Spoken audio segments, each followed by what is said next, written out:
69,000 शिक्षक भर्ती में झटका, हाईकोर्ट ने दिया नई चयन सूची बनाने का आदेश।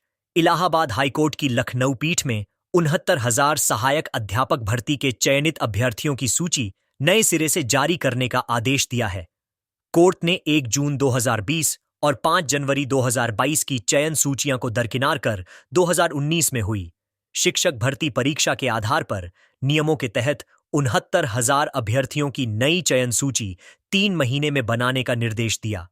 कोर्ट के इस फैसले से पिछली सूची के आधार पर चयनित शिक्षकों की नौकरी पर संकट खड़ा हो गया है। लखनऊ पीठ ने 69,000 सहायक अध्यापक भर्ती प्रक्रिया में आरक्षण कोटे का सही से अनुपालन न किए जाने के मामले में पिछले साल 13 मार्च को दिए गए एकल पीठ के फैसले को चुनौती देने वाली 90 विशेष अपीलों को राज्य सरकार को कई निर्देश देकर निष्तरित कर दिया। कोर्ट ने कहा कि नई चयन सूची में 1981 के नियम के तहत आरक्षण अधिनियम 1994 के मुताबिक आरक्षण नीति का पालन किया जाए। अगर आरक्षित वर्ग के अभ्यर्थी की मेरिट सामान्य श्रेणी के बराबर आई हो तो वह सामान्य श्रेणी में माना जाएगा। इन निर्देशों के तहत ऊपरी क्रम में आरक्षण दिया जाएगा। कोर्ट ने यह भी निर्देश दिया कि नई चयन सूची तैयार करने में अगर कोई कार्यरत अभ्यर्थी प्रभावित हो तो राज्य सरकार या सक्षम प्राधिकारी उसे सत्रांत का लाभ प्रदान करेंगे, जिससे इसका खामियाजा विद्यार्थियों को न भुगतना पड़े।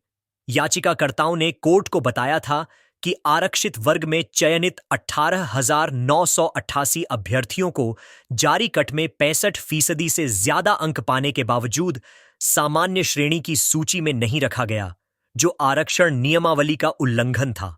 हाई कोर्ट के आदेश के बाद बेसिक शिक्षा विभाग ने कहा कि न्यायालय के आदेश का विभाग अध्ययन कर रहा है, किसी भी युवा के भविष्य के साथ अन्याय नहीं होगा। परिषदीय विद्यालयों के 69,000 शिक्षक भर्ती परीक्षा में आरक्षण विसंगति पाए जाने पर हाई कोर्ट ने 13 मार्च 2023 को 68,000 अभ्यर्थियों की सूची रद्द करते हुए पूरी लिस्ट फिर से देखने का आदेश सरकार को दिया था। इसके खिलाफ 19,000 सीटों पर विवाद को लेकर कुछ अभ्यर्थियों ने हाई कोर्ट की 2 न्यायाधीशों की खंडपीठ में विशेष अपील दाखिल की थी। चयन सूची को इस आधार पर चुनौती दी गई थी कि आरक्षित श्रेणी के उन अभ्यर्थियों को भी आरक्षित श्रेणी में ही जगह दी गई है जिन्होंने अनारक्षित वर्ग के लिए तय कट ऑफ मार्क प्राप्त किए हैं, जबकि अनारक्षित वर्ग के अभ्यर्थियों की ओर से दाखिल याचिकाओं में कहा गया था कि आरक्षित वर्ग के उन अभ्यर्थियों को गलत तरीके से अनारक्षित वर्ग में रखा गया जिन्होंने टीईटी व सहायक शिक्षक भर्ती में आरक्षण का लाभ ले लिया था। अधिक जानकारी के लिए चैनल को लाइक एंड सब्सक्राइब करें।